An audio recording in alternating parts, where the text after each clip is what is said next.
तीसरे विश्व युद्ध की आहट। मौत का आंकड़ा 3000 के पार।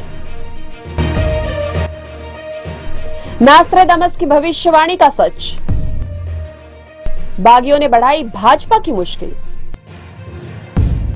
आशा है आप खुशहाल होंगे, मजे में होंगे, अपने जीवन में निश्चित ही व्यस्त भी होंगे। और ऐसे में अगर सप्ताह भर की कोई अहम खबर आपसे मिस हो गई हो तो मैं रूपाली बर्वे वेब दुनिया की ओर से लेकर आई हूँ सप्ताह भर की सुर्खियां एक खास अंदाज में जो आप तक पहुंचना जरूरी है।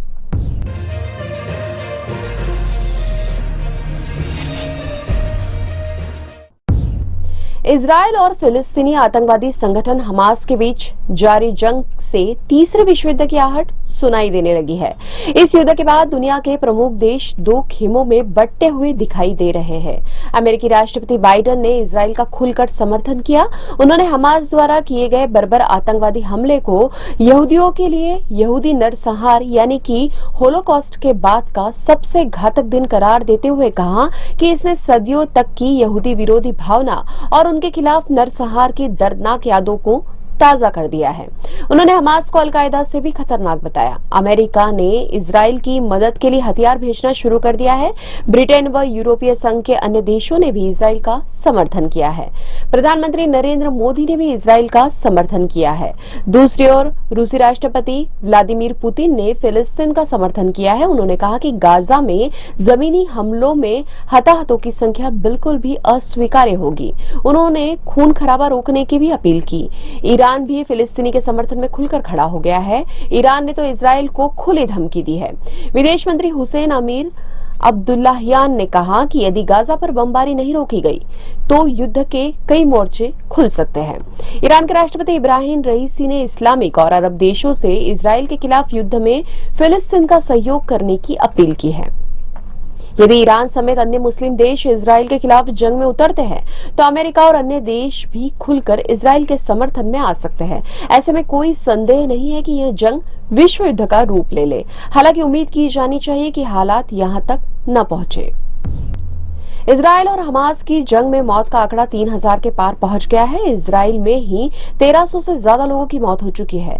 यदि हमास आतंकियों की संख्या जोड़ ली जाए तो मौत का आंकड़ा 4000 के पार पहुंच जाएगा। इस बीच गाजा में मानवीय संकट गहरा गया है। इजरायल ने गाजा में बिजली पानी बंद करने के साथ ही जरूरी वस्तुओं की आपूर्ति रोक दी है। साथ ही करीब 10 लाख लोगों को गाजा छोड़ने की चेतावनी जारी कर दी है। संयुक्त राष्ट्र ने इनके विस्थापन को लेकर चिंता जताई है।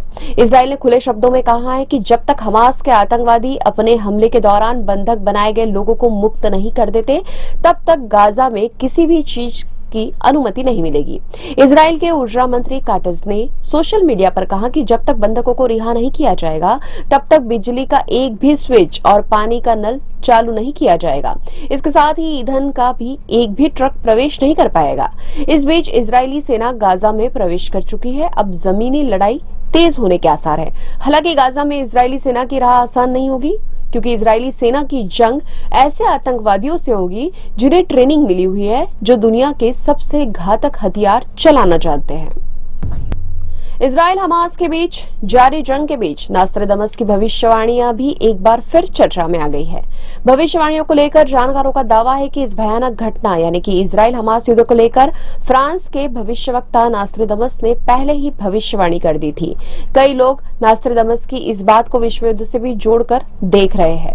रूस और यूक्रेन के युद्ध के बाद आशंका व्यक्त की जा रही थी कि अब किसी अन्य देश पर बड़ा हमला होगा। लोगों का अनुमान था कि चीन और ताइवान के बीच जंग छिड़ सकती है, लेकिन नास्ट्राडामस का इशारा इजरायल की ओर था। दावा किया जा रहा है कि नास्ट्राडामस की भविष्यवाणी के अनुसार वर्ष 2024 में तीसरा विश्व युद्ध होगा। संत अच्युतानंद की भविष्यवाणी भी नास्ट्राडामस से मिलती जुलती ही है। उन्होंने कहा कि 17 जनवरी 2024 को शनि फिर से कुंभ राशि में आएंगे, तब कई देशों में तनाव के चलते युद्ध की शुरुआत होगी। मध्य प्रदेश, राजस्थान, छत्तीसगढ़ समेत 5 राज्यों के चुनाव का शंखनाद हो चुका है। चुनाव आयोग ने मतदान की तारीखों का ऐलान भी कर दिया है।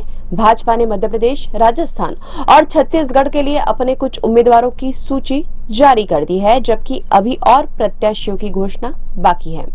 कांग्रेस में भी ऊपरी स्तर पर टिकटों को लेकर मंथन चल रहा है। मध्य प्रदेश और राजस्थान में टिकट वितरण से नाराजगी के चलते पार्टी के भीतर ही बागी स्वर बुलंद होने लगे हैं। मेहर सीट से वर्तमान विधायक नारायण त्रिपाठी ने भाजपा से इस्तीफा दे दिया है। कहा जा रहा है कि वे कांग्रेस का दामन थाम सकते हैं। सीधी में भी विधायक केदारनाथ शुक्ल भाजपा का खेल बिगाड़ सकते हैं।